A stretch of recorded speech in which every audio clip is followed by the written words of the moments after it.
Today, I want to talk about something very important to the stock market. It's the three kinds of wisdoms.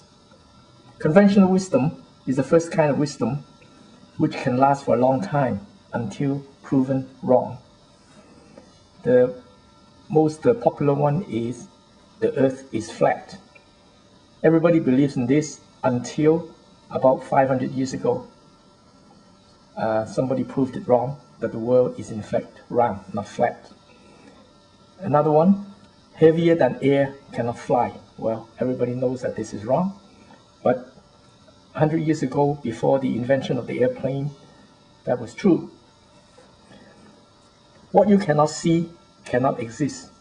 This was also true until the invention of the microscope, where they discovered a whole world of new microorganisms. This one, the internet is just a fact.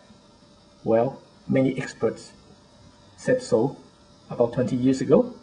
Now we know that the internet has changed the world.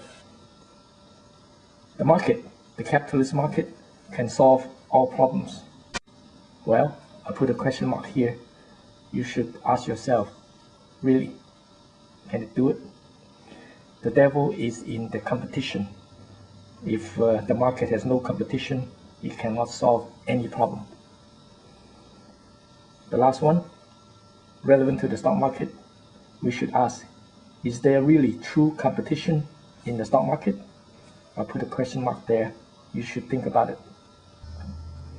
The second kind of wisdom, I like to call the new wisdoms. New wisdoms emerge every day. Some gain traction, and they become the conventional wisdoms. What are they? Plenty of them. You look around. This one is very popular. Certain food and vitamins are good for your health, for this and that. It seems that we never get tired of this kind of stuff. Every day there are something new telling us to eat this and eat that, take this and take that. Another one, drill, drill, drill. This sounds like an addict's solution. Does it work? We don't know. We only know that the world has more demand than supply for oils. The demand for oil outstrips the supply. That is why we see ever increasing oil prices. New product will boost the company's stock price. Is this true? Question mark here. Because you have to look at the competition. When a company invents a new product, what will the competition respond? And they may respond better, and in that case, the stock price of that company doesn't rise. The more details you learn from the stock market, the more profit you will get. Put a question mark there. Of course, you should learn something about the stock market, but you don't need to get all the details. You don't need to immerse in all the details. In fact, that may hurt you.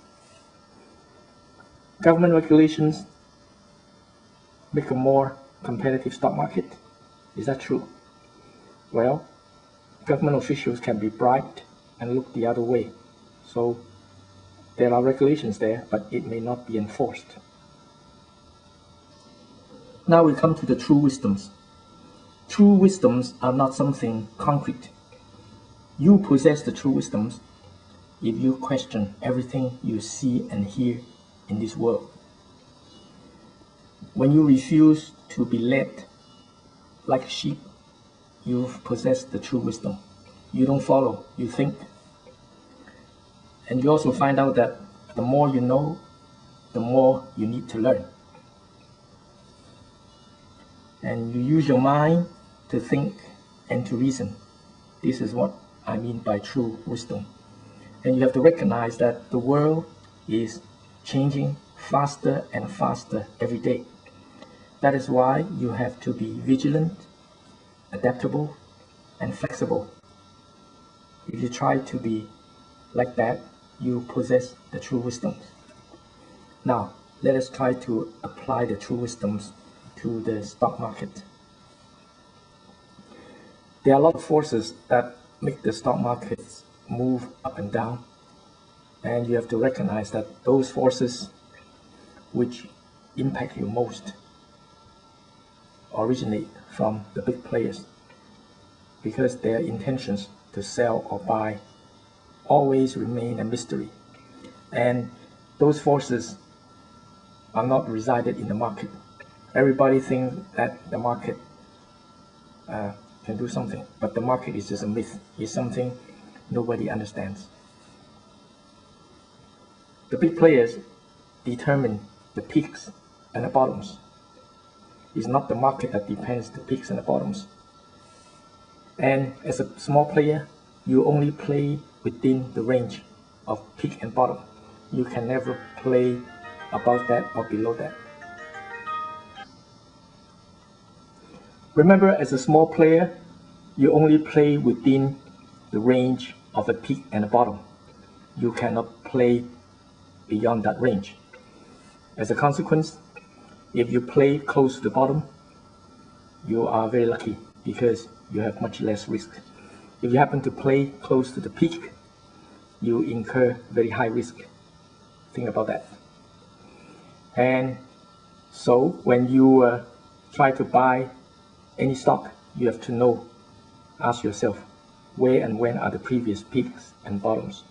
If you don't know them, you are nowhere because you don't know your risk. And after you find the previous peaks and bottoms, you have to make an intelligent guess about the future peak and bottom in order to help you win. Now, I talked about it already. You don't need to immerse yourself in great details in the stock market. All you need is the big picture, the general picture. That is, the economy, is it getting better or worse? What about the business conditions? Is it getting better or worse?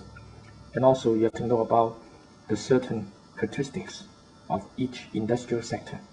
Because for each stock you buy, it certainly falls within a certain industrial sector, and you have to know the characteristics of that sector, how it works in the business environment.